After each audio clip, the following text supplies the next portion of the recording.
Conversations Podcast, episode 3. Thanks for y'all coming back, vibing with me, rocking with me. This time we got a new guest coming in to come vibe with me. I'm gonna let the young man introduce himself. This young man really been on fire. If you've been in the Raleigh-Durham area and you ain't really heard the name, you probably been sleeping under the rock. And I'm just gonna let him introduce himself. What's up? JooseLord Magnus, here to talk about things that people talk about. Yes, sir. Funny thing, me and Juice, I keep my life very open. I don't really hide nothing about my life at all. So I'm just a regular guy that works a regular job, does Uber on the side. So I met Juice. I was actually his Uber driver. Yeah. And so I was playing something. I don't even know what I was playing. He said, "Oh, that's like who was that?" And I was like, I don't even know who I was playing. I might have been playing one of my homeboys. Yeah, it was one of the homies. It was one of your homies. Yeah, it was one of my homies. I don't know who it was. And he was like, "Yeah, I rap too." And I was like, "Oh, here we go again." That's always. So I'm like, here we go again. Here comes another rapper in my Uber want me to hear that music. And he cut it on, and he seemed extremely confident in the music. And I was like, okay. And he cut it on, and my God, I was blown away, my brother. Like, I appreciate that. Blown away, man. So for the people that don't know JooseLord, give them just a little bit of background on who you is and where you from. JooseLord Magnus. I am a rapper, producer. What else? I can't even think of the word right now. I'm a director. I direct music videos. I directed like 4. I'm gonna be directing all of my own. I'm from Durham, North Carolina, by way of New York City, but I'm from Durham. Okay. Sound like my story. Mm-hmm. So, interesting thing about you is you say you only been rapping 3 years. 3 years. 3 years. Somebody right now is really pissed off. Yeah. Because they've been putting in all this work for like 10 years, and you've been only doing it for 3 years, and you opening up for Wu-Tang. Yeah. Like how does that feel? To be honest, that was the biggest thing I'd ever done, like, in my life. Word up. So it's not like, I can't even play it cool and be like, yeah, I'm saying just another day at the office. I can't do that, you know what I mean? Mm-hmm. So let's go back. Before you was rapping, like, what was you doing? Like, what was your day-to-day before rapping? Before I started rapping, I was in sales at T-Mobile. Mm-hmm. I moved my way up from a part-time on-call rep to a full-time rep to assistant manager to district manager. Word. And I was like, that's one of the ways I learned how to set up all these relationships that I set up in music, is because when I was at T-Mobile, that's what I did. Like, I set up relationships as a district manager. That's your job. Word to up. Talk to people and to sell yourself and just to be, a personable person. Mm-hmm. And the company that I work for, the franchise I work for, they sold to another franchise at T-Mobile. Mm-hmm. And, everybody knows how that go after that. Right. Damn. So you was damn near in like corporate America, man. Yeah, like full-fledged, yep. Like in it. So, like, where'd you hit the fork in the road? Like, how do you just wake up in one morning and say, like, I want to be a rapper? So, like, what's the influence? Like, take me back. Like, what's the influence? Okay. Like, what? Like, who was you listening to as a young man? Like, yeah, take me all the way back. So I'm gonna tell you who I was listening to, and I'm gonna tell you how I got to be a rapper. Okay, let's go. So when I first heard rap music, I thought it was boring.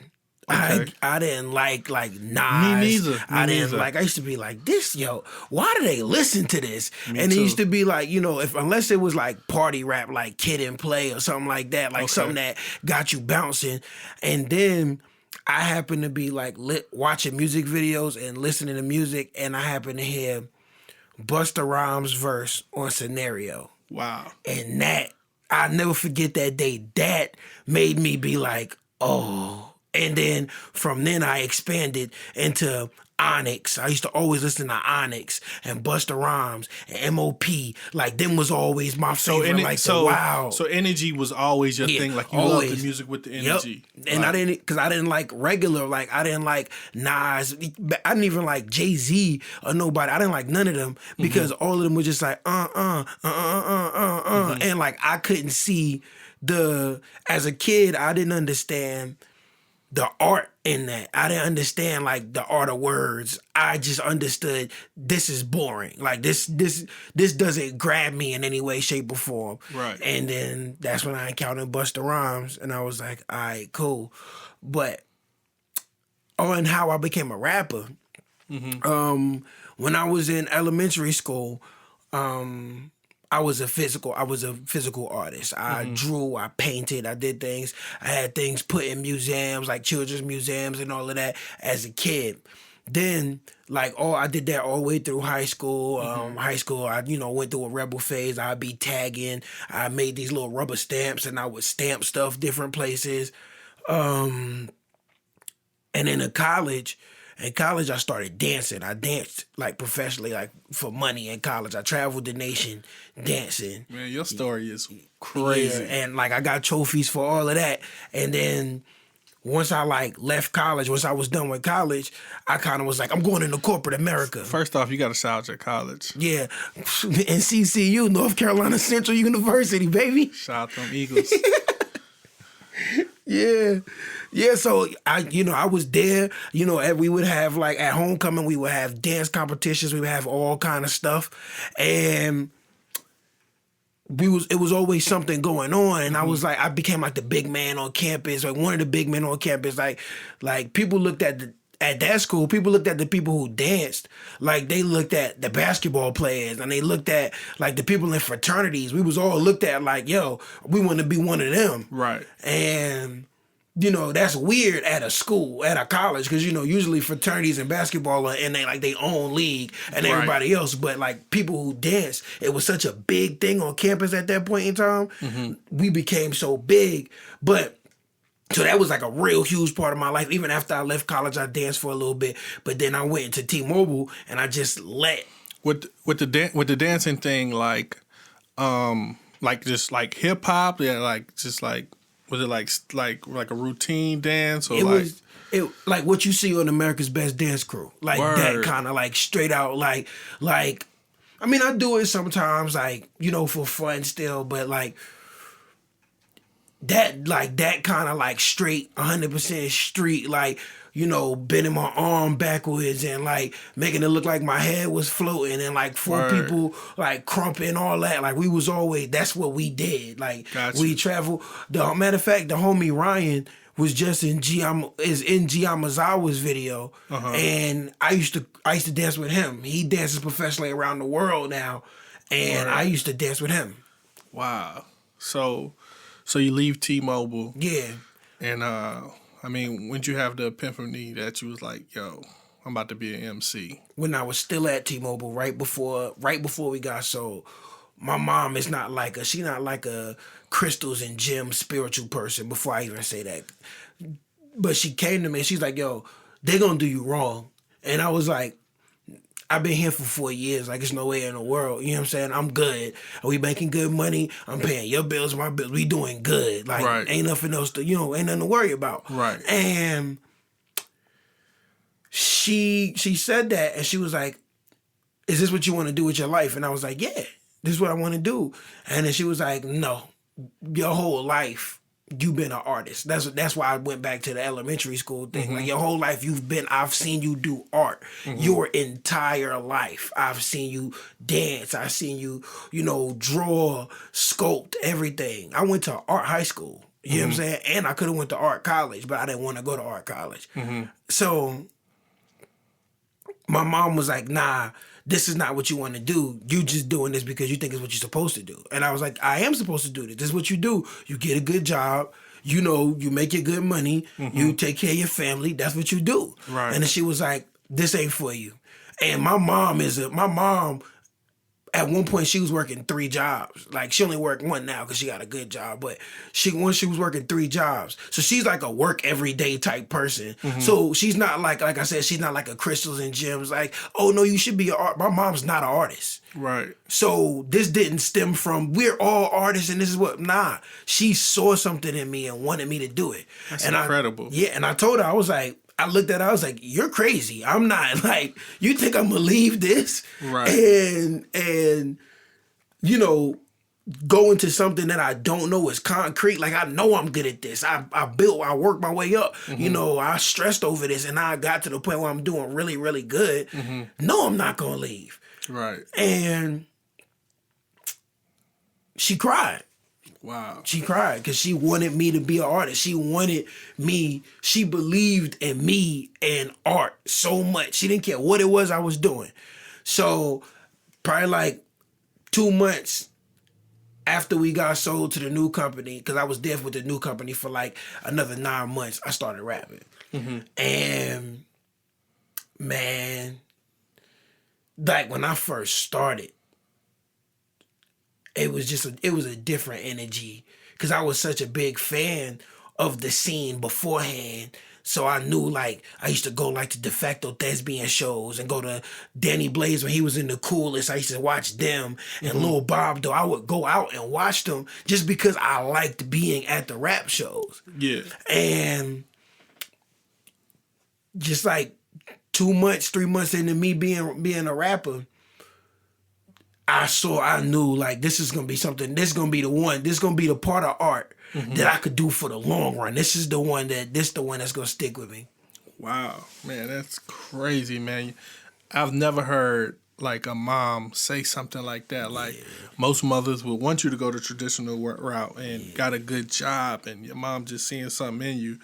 Speak about the relationship between you and your mom. Like, have y'all always been like really tight and always? Like always. So my father just got out of prison. He did 20 years. Wow. So he just got out of prison, I think like maybe 8 months ago. So he just now coming up, you know, in the summer it'll be like a year he been out of prison. No, in the spring. Yeah, later. Yeah, it's been like 9-10 months. Word. So it's always been just me and my mother, and then my stepfather came around, and it's me and my mother, my stepfather, my sister. But like, as far as like, I was her firstborn. I was the one. So for a while, it was just me and her. Word. And no matter what it was I wanted to do, she always supported me in it. She always was like, you could do. My mom always instilled in me, you can do anything. She was at the Wu-Tang show. Word. My mom was at the Wu-Tang show. Wow, that's crazy. Does she like your music? You know what's crazy? My mom doesn't like cursing, but she plays my music for her. Like every Uber she get in, she tell everybody like, my son is this. She be so proud. Like, yeah, my That's son so is dope. So That's so dope. She likes my music, even though like she not a big fan of Busta Rhymes and what, but she compares me to her favorite rapper, who is KRS-One. Okay. She's like, yo, you got that kind of energy. Yeah. Like, and I'm not gonna lie. Like, I know a lot about KRS. I know he's with Boogie Down. I know a whole lot about KRS, but I wasn't like that's because I know a lot about hip hop. Right. But I wasn't never like a huge KRS fan. But, you know, now listening back and listening to like how he used to rap and the tenacity that he had compared to everyone else back then, I can see why she compares me to him. Yeah, that's crazy. KRS is definitely a super legend, and you know, your mom's even comparing you to that is just like a blessing. Like the Wu-Tang show, man. Like that's like nothing to sneeze at. Like you like I was on the gram and you looking, I'm like, and I seen your shows, and I'm like, yo. this looks different. This looks like really, really different. Talk me through your preparation of that day, like going through that day and preparing for that show. Well, so and shout out Wu-Tang for even letting you open up. For real, yeah, because they called me. The venue called me. I didn't set that up.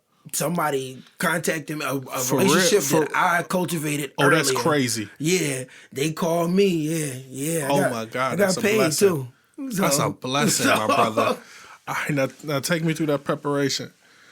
Man, was it just like a regular day, or was it something? I know it had to be something different. That's different. So, my very first show wasn't like a regular day to me. Okay, but every show after that, except for like my album release and like my shows that I was throwing, was a regular day. Any other show I've been booked for was just like, I don't care how many people is out there, I'm gonna go out here and do my thing. You know what I'm saying? Right. But when I couldn't sleep, right, Monday to the Thursday of the show, I couldn't sleep at all. I couldn't, like, I would sleep and I would dream about the show. Like one time I dreamed that I was at the show, and instead of the Ritz, it ended up being at a high school, and it was me, Ghostface, and Raekwon performing in front of a bunch of high school students, and they was going wild. But I had like the same dream different times, but in different locations. All of it was like I killed the show. And the day of, man, I was so nervous. Usually like people from my team show up late or whatever happens, and I'd be like, I don't care. Like today, that day, I was all antsy and all like, you're supposed to be here. Like, you know, like all like, I was mad high strung that day because everything, like I felt like everything mattered. Like every little piece mattered. Because it was like, yo, this is your chance. And, you know, I knew I was going first. I swear I thought I was going to be going in front of like, 800 people, because that would have been more people I've ever been in front of already. Yeah. So I thought I was like, it's going to be 800 people in there, 500 people in there. I'd be happy if it's 2, you know what I'm saying, 200, 100. I wouldn't care, you feel me? Right. As long the opportunity existed. Man, 8:15, I went on first. I hadn't been outside the curtain since like 7:50 probably. I hadn't been outside the curtain. Man, I stepped on that stage and I looked to the left, and no lie, they told me after I got off, it was like, yeah, it was around 1,600 people in there when you went on. And I was like, yo, because I know looking out, it was breathtaking. It was like, this is what you see on TV. Yeah. Like this is the kind of crowd you see. Like, this is what they tell me I'm supposed to be paying in front of. Right. If I could do this, then I know I could do this. I look at this and I said, I can't see the last person. So for me, it's nothing different playing this than playing Madison Square Garden. Yeah, my homie was like, yeah, you know JooseLord, and I was like, I don't know him, but yeah, I mean I follow him. He was like, yeah, he rocked the Ritz show, and I was like. That's when I was like, yo, let me get homie on the podcast ASAP before, you know what I mean, homie just blow all the way up. And I was like, damn, I mean, you know what I mean, you just like, I was like, that a sign? I was like, that was a sign right there. Like, let me hurry up and lock in with bruh, for real.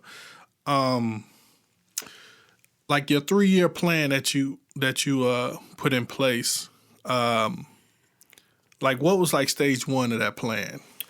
Stage 1 was to record music, memorize it, and perform it in front of people.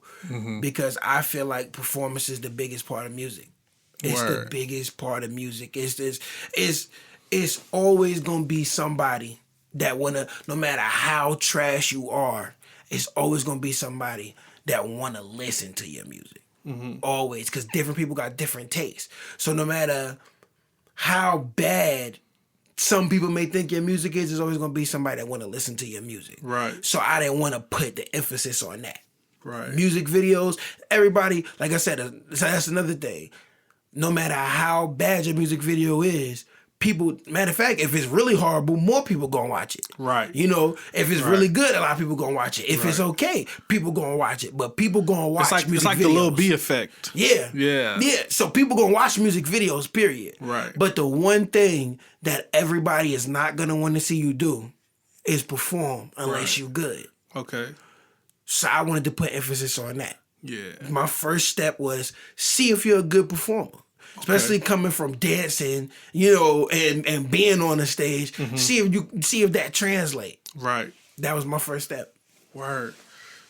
So like the first batch of music you recorded, was you happy with it, or did you think it was trash, or was you been recording since college days? Nah, I write like a verse here or there, but I didn't record my first song until, that's why I say February 21st, 2016, I recorded my first song and did my first show.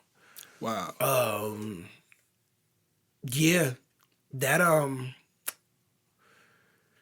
was not like my first batch of music. I didn't even put a whole lot into it based off the fact I was like, if people think it's trash, we're gonna go back to regular work, baby. You know what I'm saying? We're not even gonna push that button. Right. I threw it out there and I performed and I threw the music out there and people took to it. Like my first batch of music is still on SoundCloud. I didn't master it because I didn't want to put a lot of money into it. It's like 8 songs. I didn't want to put a lot into it. All right. What was like the next step in your career? Like going into year 2? Like what was like the next steps and the next goals that you was trying to accomplish? I wanted to be on festivals. Okay.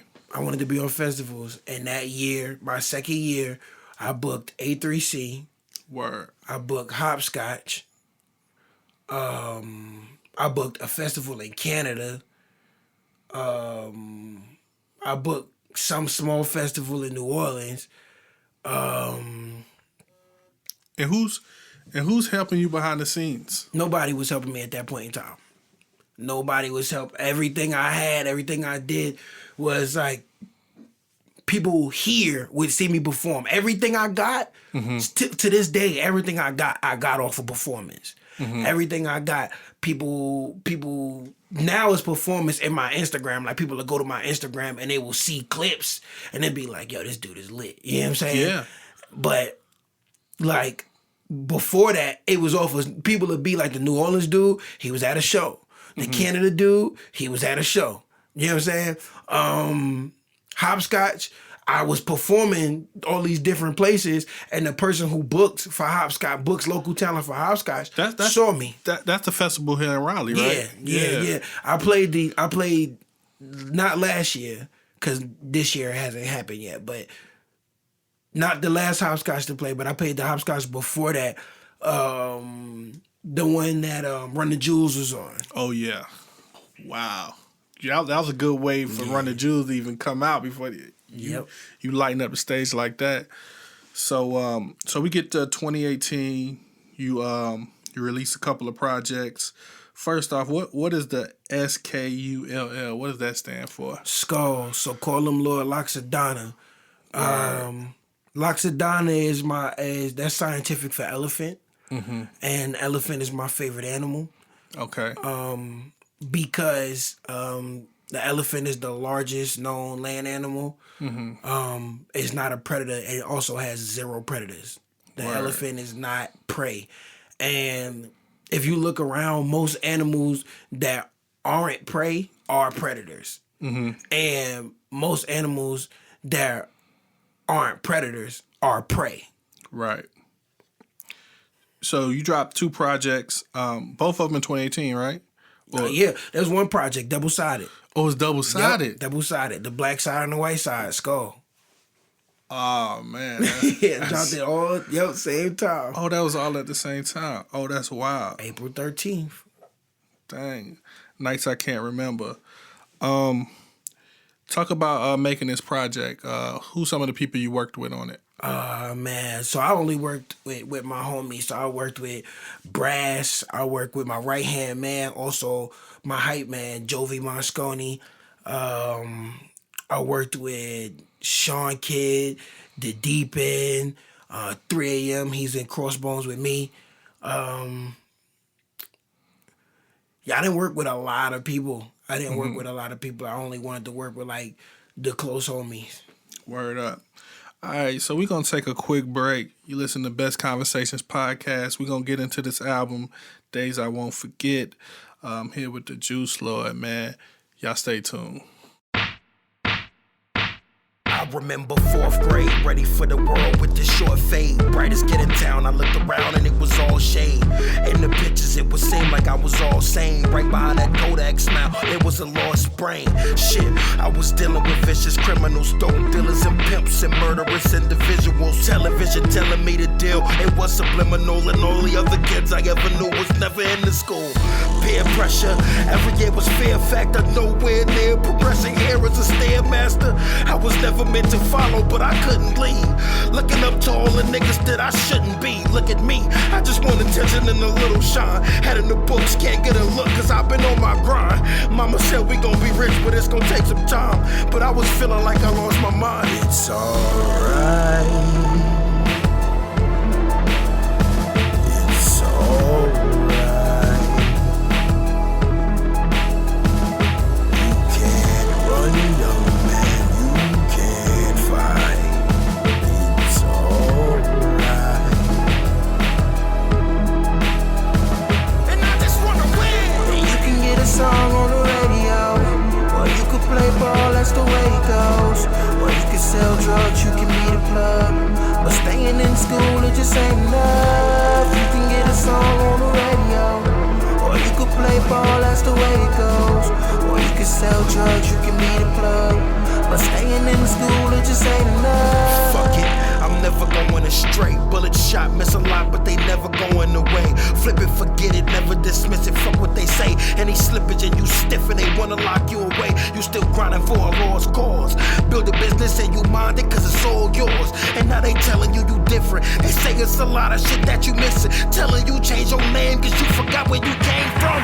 The same place that they from, so how the fuck they judge me? When I ain't have shit, they laugh, they ain't never loved me.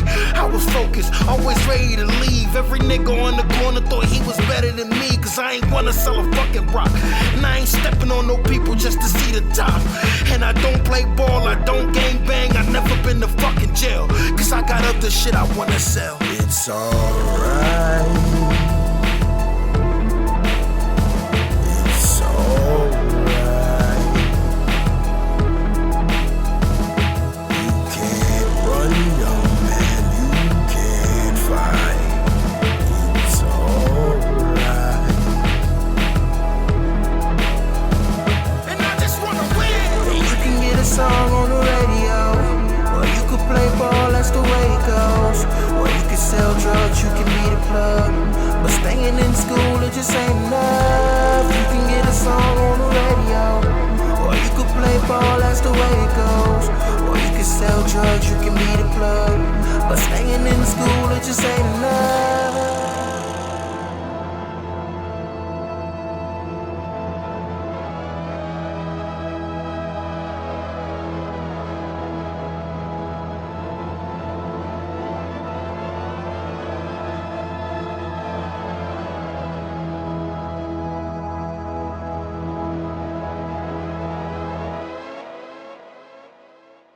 All right, we back with JooseLord.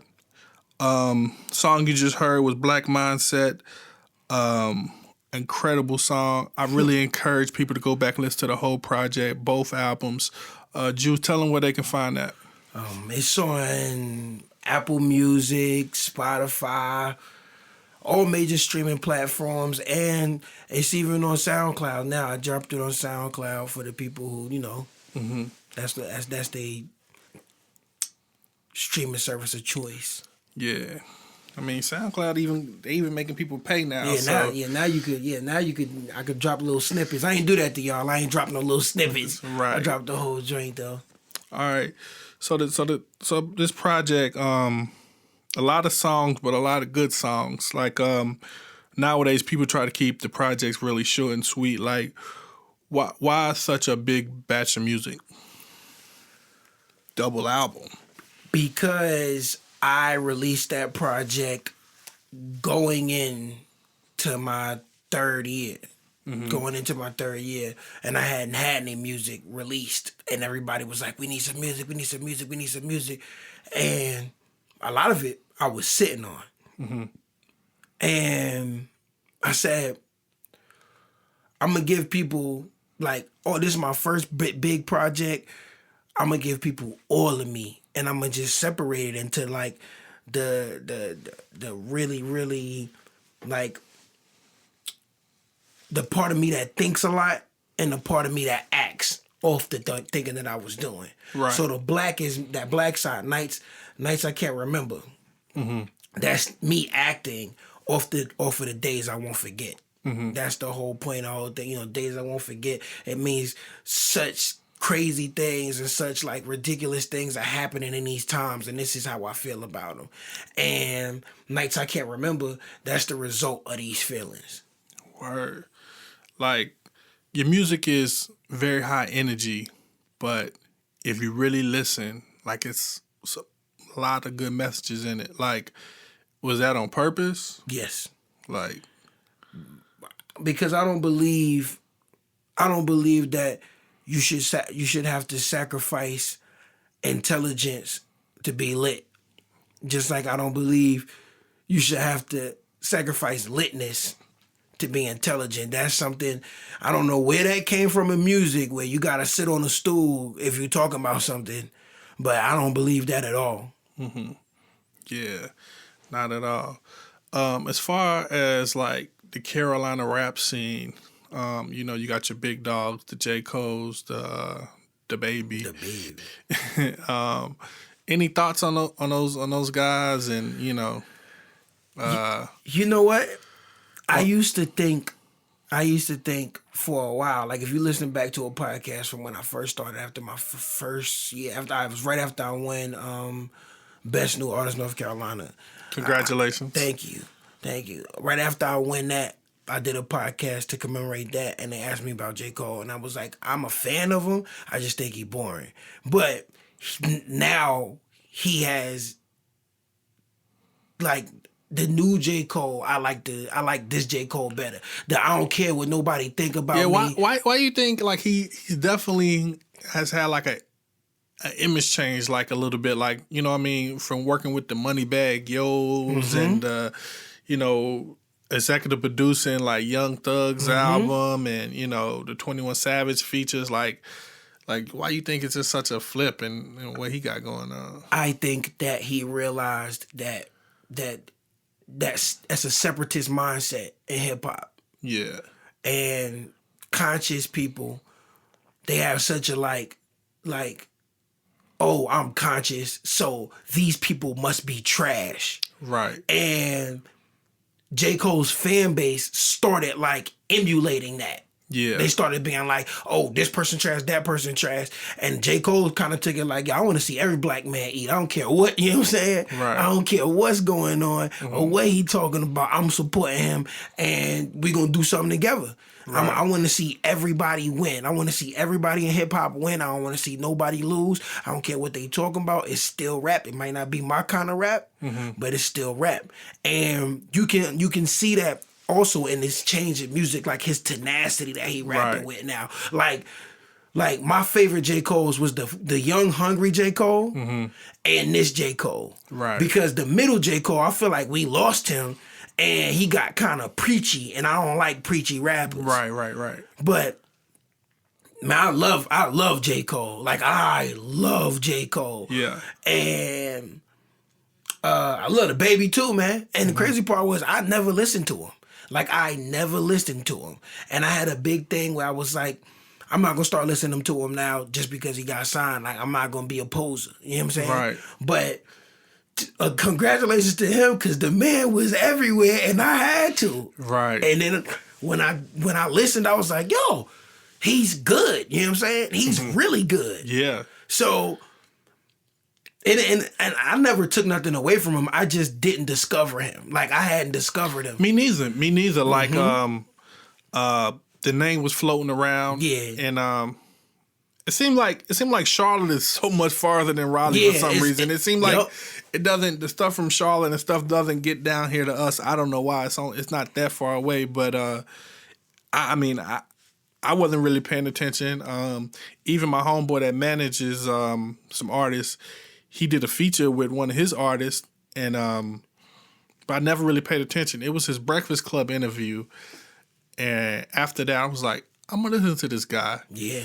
He dropped the L.A. Leakers freestyle the other day, and I was like, crazy. That was real crazy. That was crazy. I'm like, he was cupping the mic and rapping. Yeah, right. Son is nice. You know what I'm saying? He is nice. And yeah, like you saying, it's not like I never took nothing away from him. I never was like, he make that kind of rap, he trash. Right. It was just like, yo, I heard of him. I just never heard him. And then before I got a chance to actually listen to him, he blew up. Right. And I didn't want people to be like, oh, now you listening to him and blah, blah, blah. Right. But he made it so people had to say that to me because I couldn't, you know. Yeah.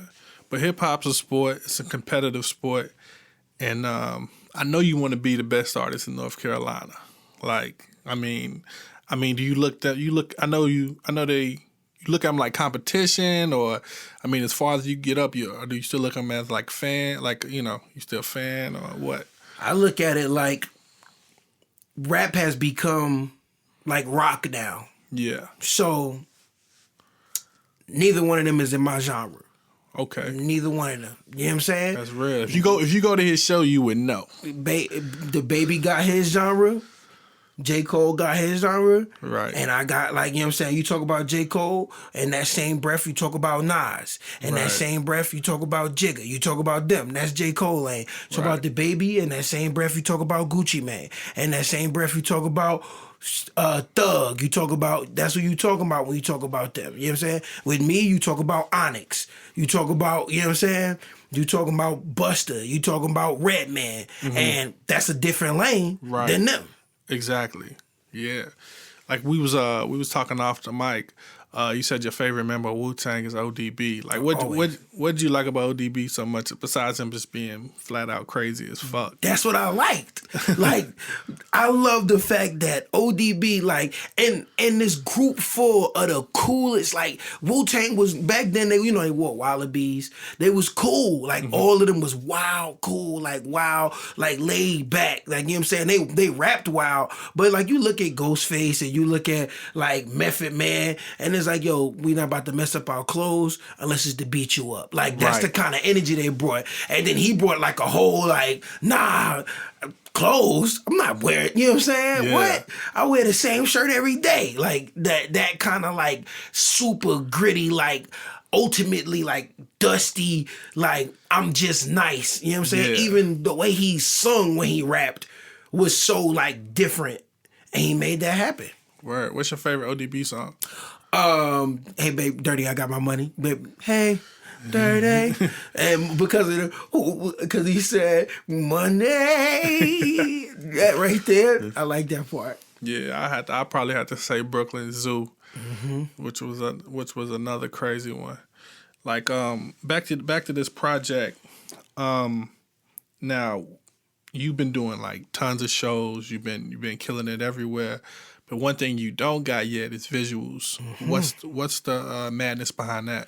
The reason I don't have visuals is because I wanted to follow the original rap scheme. Not even the original music scheme. You know what I'm saying? Before we had the internet, Aerosmith had to go on tour before they could put out a music video. So you really want to be in these people's faces before they see you on the internet or whatever. Yep. How important is that, like, to you? It's important because now with the internet, now when I do release music videos and a new person that has never heard of me looks me up, it won't be my first music video. Won't be my introduction to rap on the internet. So people will look at that and then they'll Google me or they look back and they're gonna be like, where was I? Like, who? Like, how did I not know who this dude was? Rather than, okay, this dude is new. Right. Word. winning that best new hip hop rap, best new artist, best new artist for the was that the Carolina Awards? Carolina Music Awards. Carolina Music Awards. Yeah, that's been around for a while too. Man, like did they like how did all that go? Like did you like somebody just nominate you or like how that go? Did somebody just seen the grind? Like so when I won the year before last, I won best new artist, and last year I won best male hip hop artist. Damn, boy. So the nominations, like people nominate you and you don't know. Like I don't even know how I got in the best new artist. Somebody had to saw me. I don't know what happened, but you know they go in and then it's a panel of people that vote, and then there are your fans, and your fans vote for you. Like, and everybody can only vote once. Mm-hmm. So like I went on a campaign my first year, and then I guess my first year winning the first year got me into like the best male hip hop artist, and I went on a campaign that year too, last year, and I just happened to win both of them. Word. Now somebody's gonna be listening to this saying like, "Damn, bro, making moves, man." What do you say to those up and coming artists right here in the Carolinas? You know, trying to make moves and do what they do, and you know. Right now they might just be rocking 25 people or 50 people. You know what I mean? Like, what do you tell them? You know what I mean? To encourage them to keep going. I would say don't be afraid to be yourself. Okay. Don't be afraid. Don't just because something is popping right now. Mm-hmm. That don't mean nothing. Because when I first started, they were telling me, "Oh, you need to make music that people could dance to. Mm-hmm. Or you need to make music, you know what I'm saying, like with more bounce. You need different beats. Like that angry is not gonna go well. It's not going like that." People was telling me that, but I didn't care because this is the kind of music I make. Yeah. And I really want people to understand, like, make the kind of music you make. Make the kind of music that's in you. Mm-hmm. Don't look around and see what's going on. Don't look around and see what's cool, because none of that matters. It's 1,000 people. You better. It's gonna be easier for you to get booked if it's you doing a certain kind of music by yourself and you really good at that, than if you trying to do what 100,000 other people are doing. Right. Damn, that's real shit. And so what's the end goal, man? Like, record deal, like, I mean, a lot of, you know, we preach ownership, owning your masters, owning your music. So seem like these new guys now don't even want record deals. Like, what about you? Like, what's the goal going forward? I'm gonna take whatever come to me. Okay. But I'm not gonna sign no dummy deal. My whole thing is, see, people say no record deals. That's not what it is. You just can't get excited that money in front of you and get taken advantage of. Mm-hmm. As long as you know what you're signing, you could be in a real good predicament. Right. A real good predicament. You know what I'm saying? Like right now, Rock Nation is giving out amazing deals. Right. You know what I'm saying? Mm-hmm. Why would if Jay was to come to me, why would I tell him no? And his whole thing is I want to get this money behind you. I want to get people to know you, and I want you to own your stuff. I want you to get to that point. Like he has got to the point where I'm not gonna be greedy and take advantage of people in rap. That's not what he want to do. Mm-hmm. So, you know, and you know, if I end up taking the Tyler the Creator route, or I end up taking R.I.P., if I end up taking the Nipsey Hussle route, you know what I'm saying? I'm good with all of that. I tell people all the time, I don't gotta be Drake. I don't gotta be Kendrick. I love to be up there and have that kind of money, but it's crazy. R.I.P. he died, but that was the one person that I always put. I said, I'd be happy being Nip. Word. And they'd be like, people would say, what you mean? I'm like, Nip released 1,000 albums for $100 a piece and made $100,000. And it took him 48 hours. Do you know what I'm saying? Yeah. That's if you can make $100,000 in 2 days, what else I need? You know what I'm saying? I don't need to be no higher than that. I don't even need to make it to victory lap Nip. Right. I'm good with the other Nip. And people don't even realize like Nip first came on the scene in 2008. Like, I mean, he God bless his soul, like, he really peaked in 2018, but it just lets you know how long, like, and, you know, it takes for this to happen and the grind. Like, like, I mean, are you ready and prepared for this marathon and to keep going, man? Yep, because if you're doing it right, another thing that will show you is you could be getting money way before your peak. Because, Yeah. You know what I'm saying? He might have came on in 2008, but I think he did that 100 CDs thing, 1,000 CDs. I think he did that in like 2013 or something like that, 2014. You feel me? So he was already at that point then. So if you could get to that point then, just by knowing your business and making good music and doing things the right way, you know, if I peak 10 years from now, cool. Yeah. But I was able to sustain myself comfortably.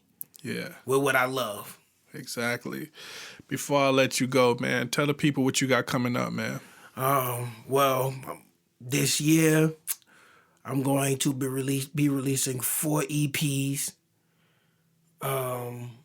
along with 15 music videos will be coming out before December 31st this year. I am going to be basically flooding the market with more JooseLord material. Word. If they ain't been to a JooseLord show yet, you got any upcoming dates that, you know, if the people want to get in front of you? If you want to see me, like, full me, on the 28th, I'll be at King's. I'm throwing my own show. April 28th. Okay. Yeah. All right, get the people your social media. Let them know where they can find you. You can find me at www.JooseLord.com. You can find me at JooseLord on everything, on PlayStation, everything. Every single social media is just at JooseLord. That's Facebook, Instagram, Snapchat, every Twitter. Everything is that. And, you know, if you like getting beat in video games, my Xbox, my PlayStation, both of those JooseLord too. So now we talking what you play. I play everything. I play Madden, I play 2K. I don't play FIFA. I'm not good at that. Oh, you don't want nothing in 2K though, bro. I play. Who you play with in 2K? Everybody. Word. Everybody. Sports head? I love sports.